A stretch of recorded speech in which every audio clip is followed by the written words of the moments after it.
कभी सोचा है क्या जिंदगी में क्या से क्या हो सकता है। ये जो जिंदगी हमें मिली है इसमें कुछ भी पॉसिबल है।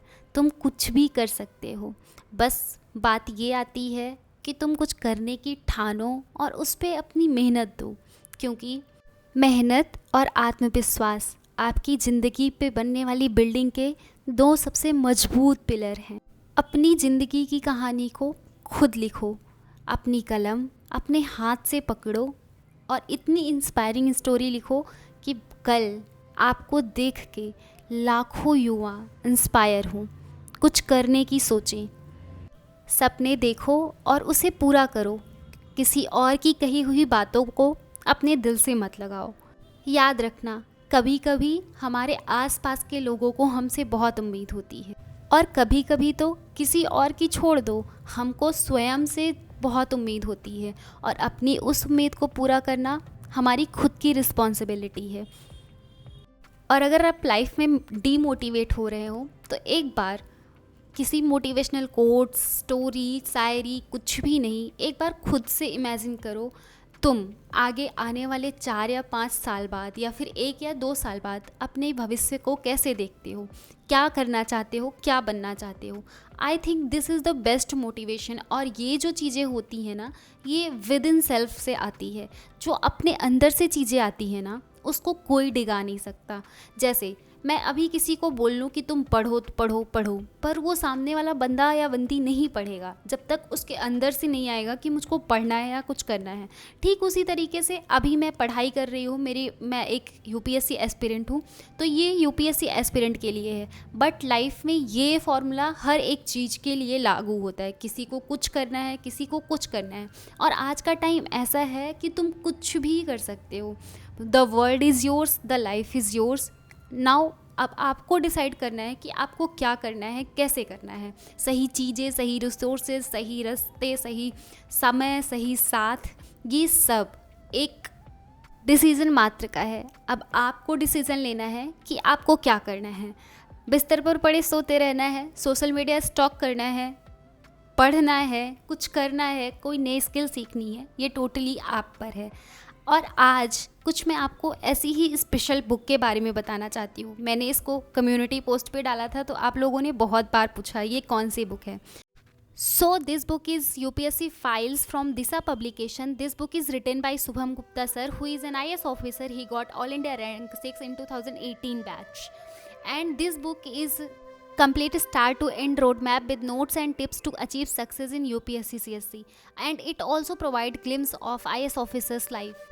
And this book is helpful for both who had just started preparing for UPSC and who is better, who wants to improve their rank significantly.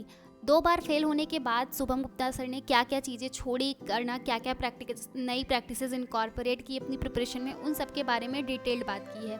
ये बुक 4 पार्ट और 20 चैप्टर्स में डिवाइडेड है। इसमें ऑथर के hand written notes, answer writing samples, tables, diagrams and pictures.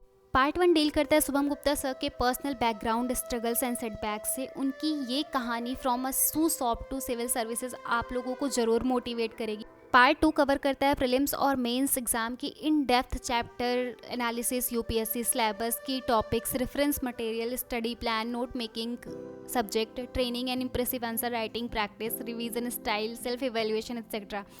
इसमें sir के hand written notes और examples हैं।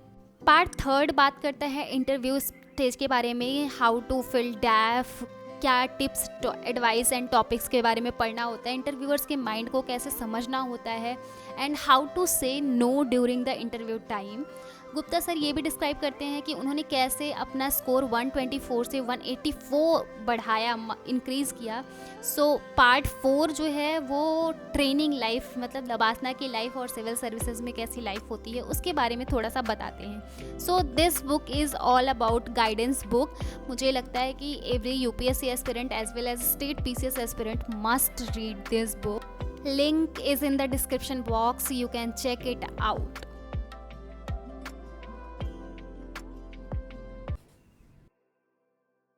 और मैंने अपना बिपिन चंद्रा ख़त्म किया और उसके बाद फिर लंच किया, और लंच करने के बाद आज शाम को मैं लाइब्रेरी जा रही हूँ, क्योंकि दिन में ऐसे मेरा जाने का मन नहीं कर रहा था। इस वजह से मैं इत्मीनान से, अभी 4 बज रहे हैं एंड अब मैं लाइब्रेरी जा रही हूँ, और वहाँ भी मैं बिपिन चंद्रा ही पढ़ूँगी, क्योंकि आज मेरी कोई क्लास नहीं है। तो फिर हम चलेंगे लाइब्रेरी और उसको पढ़ेंगे, और ये जो नई बुक आई है इसको भी पढ़ेंगे। So let's go.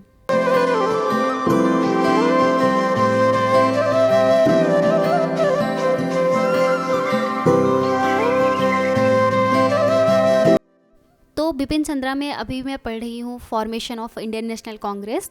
एंड तो ये जो बुक है ये बहुत इंटरेस्टिंग मैनर में सारी चीज़ें इसमें दी हुई है।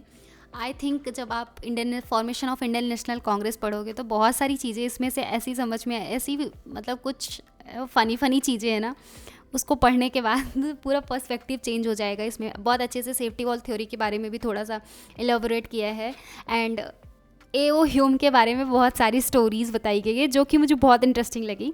तो एक बार जाना पढ़ना, और जिसने जिसने पढ़ी है वो थोड़ा सा मुझको ऐसे हिंट टाइप का कमेंट कर सकते हो अगर मन करे तो, अगर नहीं तो ऐसा कोई ज़रूरी नहीं है। एंड मतलब पढ़ना जाके बहुत अच्छा है। और एओ ह्यूम के बारे में बहुत, मतलब सबसे इंटरेस्टिंग मुझे वही लगा जो उनकी स्टोरी बताई गई है।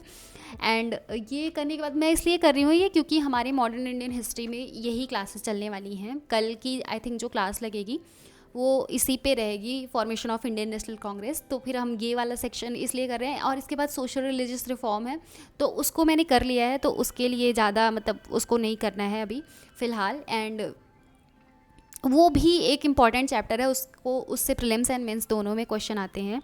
मेंस में भी ऐसे क्वेश्चन आते हैं कि दो पर्सनालिटीज़ को कंपेयर करने के लिए बोलते हैं कि कंपैरिजन क्या था, तो उसके लिए एक डेप्थ अंडरस्टैंडिंग होना बहुत ज़्यादा ज़रूरी है। तो इसलिए सोशल रिलीजियस रिफॉर्म्स वाले में जितने भी टॉपिक्स हैं उसको अच्छे से पढ़ना होगा। एंड कुछ पर्सनालिटीज़ हैं जिनको तो ज़रूर से ज़रूर एकदम मतलब उनका तो क्लियर ही होना चाहिए, पढ़ लेना चाहिए। कौन कौन सी पर्सनालिटीज़ है अगर कमेंट में पूछोगे तो मैं बता दूँगी, नहीं तो फिर मैं नहीं बताऊँगी। एंड अभी अब हो रहे हैं, टाइम हो गया है, वो बुक मैंने चैप्टर ख़त्म कर लिया है। अब मैं पढ़ूंगी ये बुक आराम से बैठ के, एंड भी भूख भी लग रही है, तो थोड़ी देर में इसको पढ़ते हैं, उसके बाद थोड़ी देर के लिए चलेंगे बाहर और कुछ चाय वाय पियेंगे, एंड देन फिर हम इस बुक को फिनिश करेंगे, और आज फिनिश करने के बाद ही हम चलेंगे रूम पे। और ऐसा होता है ना कि अगर किसी के साथ कनेक्ट बनाना है तो सबसे पहले उसको थोड़ा अपने बारे में बताना है, या फिर उसने क्या स्ट्रगल्स की है, क्या कैसे क्या किया है, वो सब चीज़ें ना थोड़ा ट्रिक का काम करती है कि आराम से मतलब उनको बताओ, थोड़ा समझाओ, एक बेसिक अंडरस्टैंडिंग पहले बिल्ड करो, कॉमन फैक्टर बिल्ड करो दोनों लोगों में, एंड देन अपनी बातें बताओ, तो उस बातों की ज़्यादा वैल्यू रह जाती है। और सेम यही सर ने भी यूज़ किया है। तो सबसे पहले पार्ट पे उन्होंने अपनी शुरुआत की लाइफ के बारे में ही डिकोड किया है, तो उससे ना आप लोग, बहुत सारे लोग ऐसे होंगे जो रिलेट कर पाओगे, तो कहानी आगे चल चल के बहुत इंटरेस्टिंग हो जाती है। तो बुक अच्छी थी, मैंने इसको ख़त्म की, एंड ख़त्म करने के बाद मैं रूम पे आई, एंड फिर मैंने खाना बनाया।